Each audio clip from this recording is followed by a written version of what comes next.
Hi, welcome to Storytime with Moonie, where I read bedtime stories to littles in every community every Monday, Wednesday, and Friday. Please feel free to follow me on Instagram at Moonie the Space Kitty or Moonie the Space Kitty SFW. The only difference between my profiles are the tags I use. On my profile, you'll have access to the items that I sell in my little shop. Now, grab your stuffy and get really comfy. Let's get started. Today's story is Rumpelstiltskin. And before we get started, I do want to apologize. I know last story time I kind of stumbled over, Puss in Boots. And now we're doing Rumpelstiltskin. So it might be worse than last time. But let's get started. Once upon a time, there was a poor miller who had just one daughter. She was very beautiful, and he told many people about her. One day, the king rode through the village. The miller desperately wanted to impress the king. "Your Highness, my daughter is very pretty and smart," he said. But the king took no notice. "She can also spin straw into gold," the miller lied. "Your daughter must be very clever. Bring her to my palace tomorrow, so I can see for myself," demanded the king. The miller didn't dare disobey the king. So the next day, he brought his daughter to the palace. The king led the girl to a room filled with straw. On the floor stood a little stool and a spinning wheel. "Spin the straw into gold by tomorrow morning, or you will be thrown into the dungeon," said the king. Then he left the room and locked the door. The poor miller's daughter sat down on the stool and gazed at all the straw around her. She wept bitterly at the impossible task before her. All of a sudden, the door sprung open, and in came the strangest little man she's ever seen. "Why are you crying?" he asked. "I have to spin all this straw into gold before the morning, but I don't know how," replied the girl sadly. "If you give me your pretty necklace, I will spin the straw into gold," said the strange little man. "Oh, thank you," gasped the little girl, wiping away her tears and handing over her necklace. The little man sat down in front of the spinning wheel and set to work.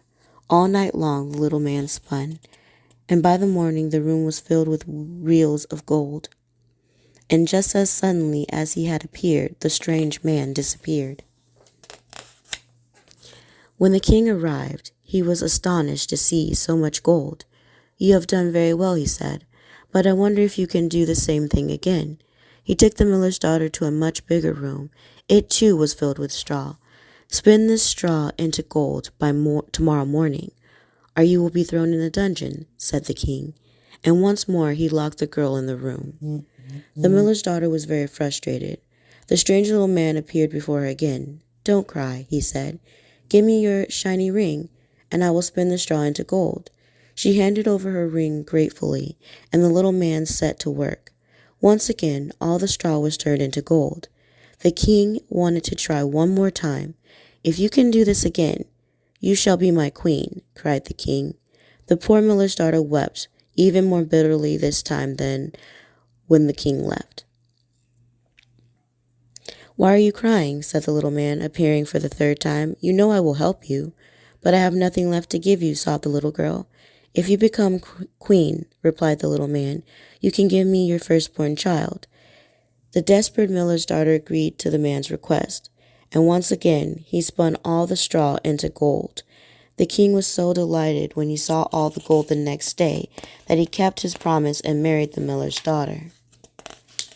The new queen was very happy and soon forgot about the promise she had made to the strange little man who saved her from the dungeon. A year later, the king and the queen had a beautiful baby boy. Late one night, the little man appeared in the queen's bedroom as she watched over her sleeping baby. "I'm here for your baby," he said, "just as you promised." The queen was horrified. "Oh, please, take all my jewels and my money instead," she begged, "not my son."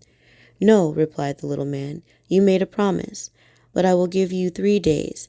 If in the time you can guess my name, then you will keep your baby." The desperate queen agreed. The next day she sent messengers all over the kingdom to collect all the boys' names they could find. That night the strange man appeared again.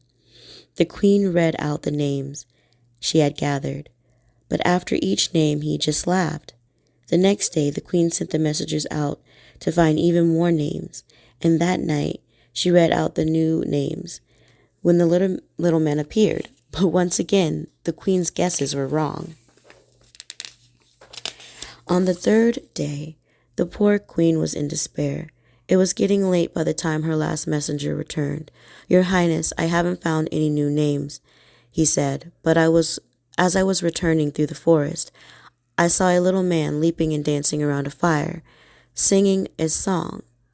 It went like this: the queen will never win my game, for Rumpelstiltskin is my name." The queen was overjoyed. When the little man appeared that night, the queen said, "Are you perhaps called Rumpelstiltskin?" The little man was furious. He stomped his feet so hard that it went through the floor. Then, pulling on his leg until he was free, he stomped out of the room and was never seen or heard from again. And the king and the queen and their son lived happily ever after. The end. Again, I'm so sorry for stumbling through that, but I do hope you enjoyed it. Thank you so much for spending time with me, and I hope you feel loved. I hope you feel safe. And until next time, good night.